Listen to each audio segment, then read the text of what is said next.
Rodrigo. ¿Sí? Gastón. Gastón. ¿Querías hablar? Rodrigo, ¿eres tú?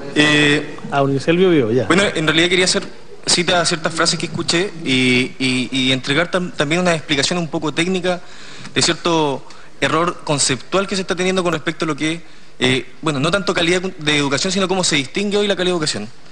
Quería consultar cuál es el proyecto educativo país que existe hoy en Chile. Creo que eso está ausente y es una deuda que está pendiente hace bastantes años. No existe proyecto educativo país. No sabemos ni siquiera lo que queremos, cómo queremos educar. El emplazamiento que hizo el compañero con respecto a la senadora von Baer creo que fue con todo respeto, y en cuanto al tono en que lo dijo, lamentablemente cuesta mucho y nos cuesta mucho a nosotros hablar con serenidad cuando nuestros compañeros se están muriendo de hambre, cuando nuestros compañeros en Temuco son llevados al campo y golpeados brutalmente por las fuerzas de orden pública. Claramente a nosotros nos cuesta hablar con serenidad cuando nuestros compañeros claman justicia, ¿cierto? Y exigen hoy lo que a oídos sordos, ¿cierto?, el gobierno nos está negando, que es una educación gratuita y garantizada por el Estado. Cuando el senador plantea que la democracia, ¿cierto?, es el acto, así como planteó un expresidente de la República, el acto de, ¿cierto?, tomar un papel y marcar un voto, ¿cierto?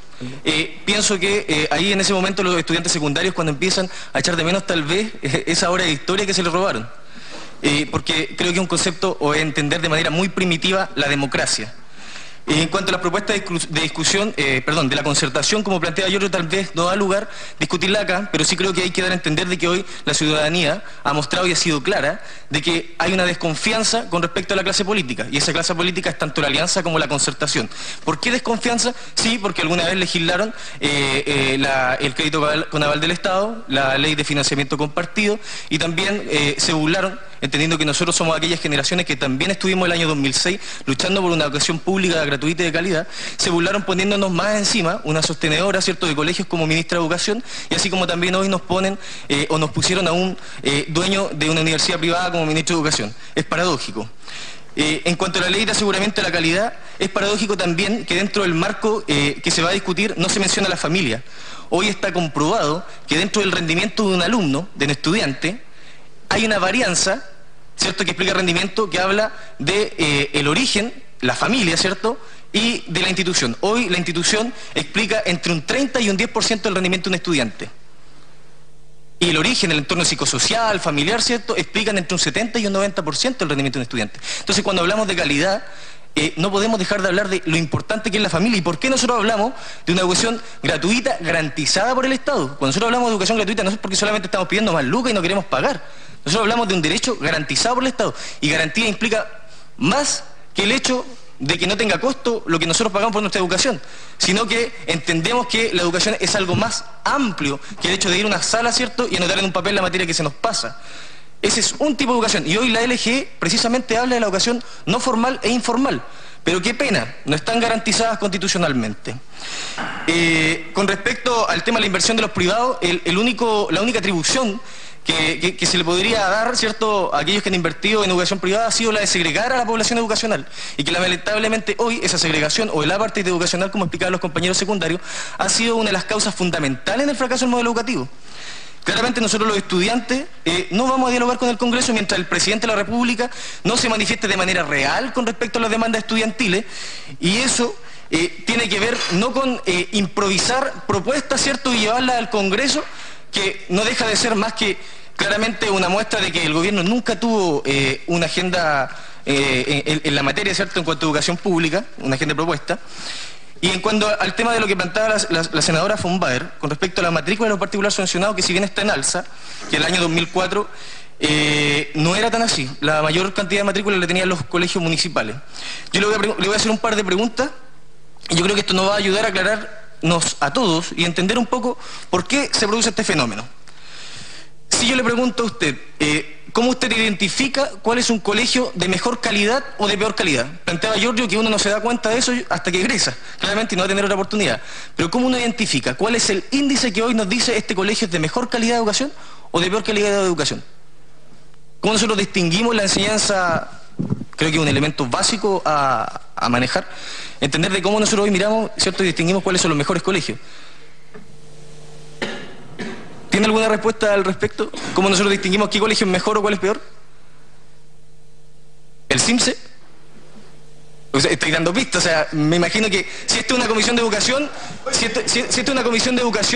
creo que se tienen que manejar los elementos mínimos de conocimiento, así como lo hemos mostrado nosotros los estudiantes a través de todas estas intervenciones en la materia.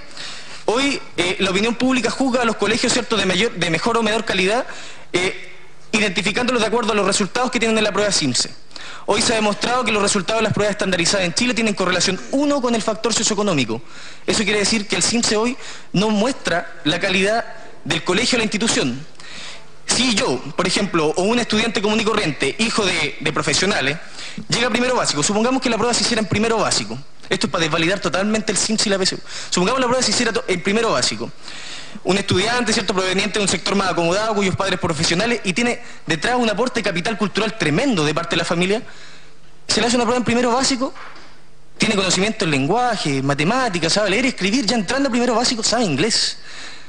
Claramente ese estudiante va a tener mejor resultado en la prueba. Ahora, aquel estudiante, hijo de padres alcohólicos, tal vez drogadictos, sometido en la vulnerabilidad, marginados porque así muchos lo quisieron, si le hace la misma prueba, es muy probable que los resultados que tenga no van a ser favorables y van a dar reflejo que la institución educacional a la cual pertenece es deficiente. Lo que quiero decir que hoy, si nosotros realmente quisiéramos ser inteligentes y un mínimo de inteligencia y quisiéramos medir la calidad de educación, hagamos una prueba en primero básico y hagamos una prueba en cuarto básico. ¿Cuánto aprendió el alumno?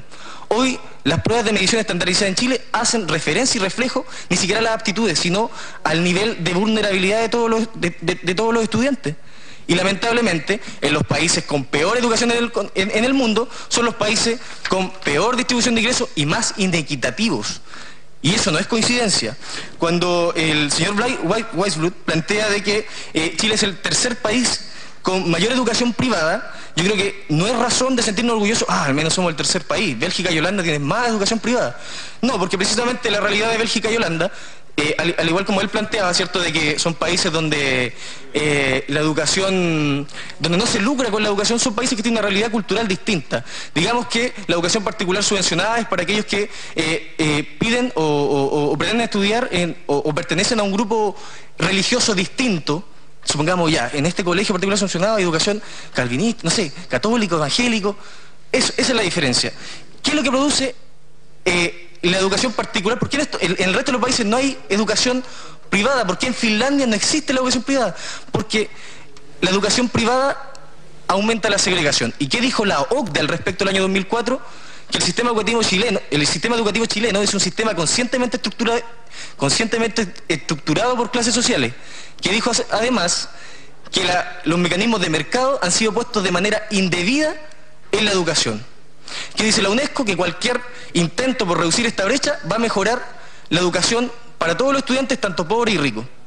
Hoy estamos generando educación para los estudiantes más pobres, para los estudiantes más ricos, y no estamos dándole la oportunidad de generar este roce social que nos enriquece a todos, aquel que nos hace aprender de las experiencias del resto, distribuir el capital cultural que tenemos y el aporte de nuestras familias, generar empatía, porque si bien el presidente Piñera en algún momento planteó que todo en la vida se pagaba, acuñando una metáfora como una cita textual, claramente yo me pregunto, y yo creo que muchos se cuestionan, ¿cómo paga el presidente Piñera sus favores? Porque nosotros, que somos estudiantes, que tenemos un amplio espectro valórico, entendemos de que podemos construir al país de otra manera o de mil maneras distintas a la de que pagando aranceles injustos que terminan por endeudar a nuestra familia todos los días. Bueno, insisto, nosotros no vamos a dialogar con el Congreso mientras el Ejecutivo no se manifieste de manera real con respecto a las demandas estudiantiles. Y eso no se ha hecho. Eso no se ha hecho. Y precisamente hoy estamos construyendo un documento que argumente técnicamente nuestras demandas y emplazamos también al Ejecutivo y a toda la clase política a hacerse presente en un debate televisado donde nosotros los estudiantes podamos presentar nuestras propuestas, defenderlas y darle a conocer a la ciudadanía lo que ya muy claro tienen, que es posible que la educación en Chile sea gratuita. Muchas gracias. No sé si queda alguien